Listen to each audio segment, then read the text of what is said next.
విషయం చెప్పాలంటే 1000 సంవత్సరాలు వెనక్కి వెళ్దాం. ఎన్ని సంవత్సరాలు? 1000 సంవత్సరాలు వెనక్కి వెళ్దాం, లేదా 2000 సంవత్సరాలు వెనక్కి వెళ్దాం. ఇలాంటి ఇళ్ళు ఉన్నాయా? ఇలాంటి ఏసీలు ఉన్నాయా? ఇటువంటి ఆల్టెక్స్ ఉన్నాయా? ఇటువంటి సౌకర్యాలు ఉన్నాయా? ఇటువంటి ఏమీ కూడా లేదు. కానీ ఇంత జ్ఞానము మానవుడికి ఎలా వచ్చిందయ్యా అంటే దేవుడు ఇచ్చాడు. ఏం చేశాడు చెప్పండి? దేవుడు మనకి స్తోత్రం. కాబట్టి మనము ఎక్కడ ఉన్నది ప్రాముఖ్యం కాదు, కానీ ఎలా ఉన్నాము అనేది ప్రాముఖ్యం. నువ్వు ఎక్కడున్నావు, ఎక్కడున్నావు అనేది ప్రాముఖ్యం కాదు. ఎలా ఉన్నావు, ఏం తింటున్నావు అనేది ప్రాముఖ్యం కాదు, కానీ ఎలా బ్రతుకుతున్నావు అనేది మానవుడికి చాలా ప్రాముఖ్యమై ఉంది. కాబట్టి దేవుడు మానవుడికి ఏం చేస్తాడంటే ఏదైనా తోట అనేది ఒకటి నిర్మించి, ఆ ఏదైనా తోటలో ఆది దంపతులైనటువంటి ఆది మానవులు పిలువబడుతున్నటువంటి హవ్వ ఆదామును దేవుడు మొట్టమొదటిగా వారికి ఏమి ఇచ్చాడంటే ఏదైనా తోటని ఇచ్చాడు. అక్కడి నుంచి వారికి కొద్ది జ్ఞానాన్ని ఇచ్చిన తర్వాత ఆ చెట్లు నరుక్కొని చెట్ల మీద ఇల్లు కట్టుకున్నారు. ఎక్కడ కట్టుకున్నారు చెప్పండి? చెట్ల మీద. మీరు ఎప్పుడన్నా చూసారా? సినిమాల్లో చెట్లు ఉంటాయి, చెట్ల మీద ఇల్లు. అడవి ప్రాంతాల్లో చెట్ల మీద ఇల్లు కట్టుకుంటా ఉంటారు. ఇంకా అక్కడి నుంచి దేవుడు మానవుడికి ఇంకా కొద్ది జ్ఞానం ఇచ్చిన తర్వాత ఏం చేశాడంటే ఆ చెట్టు మీద ఉన్న ఇల్లుని కిందకి దింపేసి 4 రాట్లు పాతి దాని మీద ఆకులు వేసి ఒక పాక వేసుకోవడం ప్రారంభించాడు. ఏం చేశాడు చెప్పండి?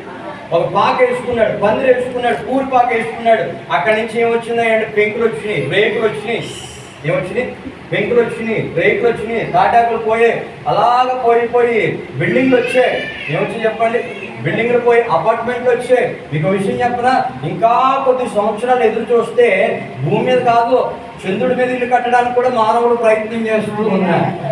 చంద్రుడి మీద కూడా ఇల్లు కట్టుకోవడానికి, చంద్రుడి మీద కూడా స్థలం కొనడానికి మహాధనవంతులైన వారు ఏం చేస్తున్నారంటే భూమి మీద బ్రతకడం కాదు, ఏకంగా చంద్రుడి మీదే నివాసం చేద్దామని చెప్పి వారు ఏం చేస్తారంటే చంద్రుడి మీద కూడా గృహాలు కట్టడానికి ప్రయత్నం చేస్తూ ఉన్నారు.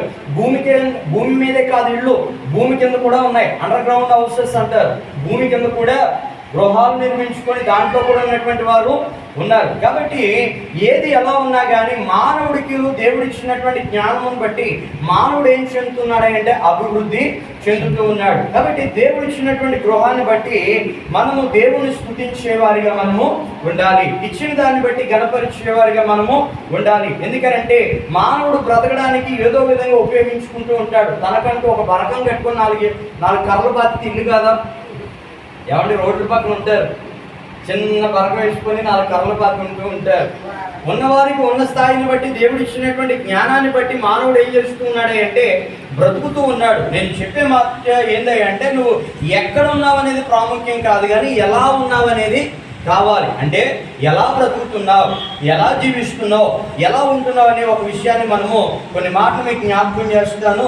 ఈ ఇంటి యజమాని యొక్క నామం బట్టి ఒక వాక్యాన్ని మీకు జ్ఞాపకం చేస్తాను. చూడండి, తీయండి దానియేలు గ్రంథము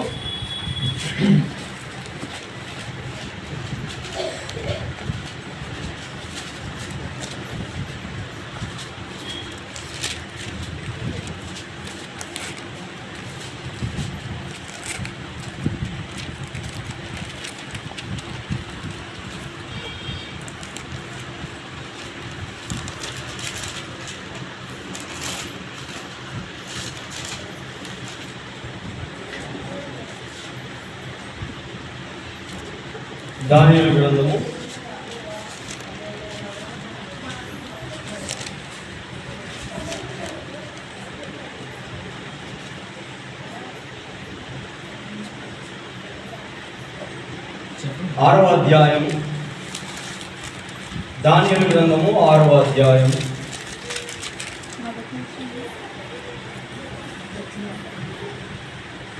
10వ వచనం చదువుకుందాం. ఇంటి శాసనము సంతకము చేయబడినని దానియేలు తెలుసుకొని అతడు తన ఇంటికి వెళ్ళి యథాప్రకారంగా అనుదినము 3 మోకాళ్ళుని తన ఇంటి పైగది కిటికీలు యెరూషలేము తట్టునకు తెరవబడి ఉండగా తన దేవునికి ప్రార్థన చేయొచ్చు, ఆయనను స్తుతించుచు వచ్చాను. చాలు. ప్రియమైన దేవుని ప్రజలారా, ఇంటి యజమాని పేరు దానియేలు గారు కాబట్టి ఇక్కడి నుంచి ప్రారంభిస్తా. మొట్టమొదటిగా మన ఇల్లు ఎలా ఉండాలి, ఈ విషయాలు మాత్రం గుర్తుపెట్టుకోండి. ఇంట్లో ఏముందనేది ప్రాముఖ్యం కాదు, ఇల్లు ఎలా ఉండాలి. ఇల్లు ఎలా ఉండాలి? మొట్టమొదటిగా మన ఇల్లు ఎలా ఉండాలంటే ప్రార్థించే ఇల్లుగా ఉండాలి. ఎలా ఉండాలి చెప్పండి? నీ ఇంట్లో ఎన్నున్నా ప్రార్థన లేకపోతే ఫలితం ఉండదు. నీ ఇంట్లో ఎన్ని సౌకర్యాలు ఉన్నా నువ్వు ప్రార్థన చేయకపోతే నీకు ఈ గృహానికి ఆశీర్వాదము కాదు. ఈ దానియేలంట గొప్ప స్థితిలో గొప్ప స్థానంలో ఉన్నాడంట బబులోను దేశంలో. ఆ బబులోను దేశంలో ఉన్నప్పుడు ప్రియమైన దేవుని ప్రజలారా, దానియేలుకు ఉన్నటువంటి ఒక అలవాటు ఏంటయ్యా అంటే, దానియేలు ప్రతిరోజు ముమ్మారు మోకాళ్ళుని ప్రార్థన చేయడం అలవాటు అంట. ఏం చేయడం చెప్పండి? ఎక్కడికి వెళ్ళి 10వ వచనం చదివితే, ఇట్టి శాసనము సంతకము చేయబడిన దానియేలు తెలుసుకును, అతడు తన ఇంటికి వెళ్ళి. ఎక్కడ చేస్తాడు? బాగా గుర్తుపెట్టుకోండి.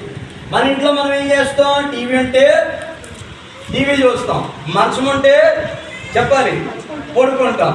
మనకు ఇంకొకరు తోడు ఎవరైనా వచ్చారనుకో కూర్చులాడుతా కూర్చుంటాం. కానీ మన పని ఏంది? గుర్తుపెట్టుకోండి, మొట్టమొదటిగా మన ఇల్లు ఎలా ఉండాలి అంటే ప్రార్థించే ఇల్లుగా ఉండాలి. ఎలా ఉండాలి చెప్పండి?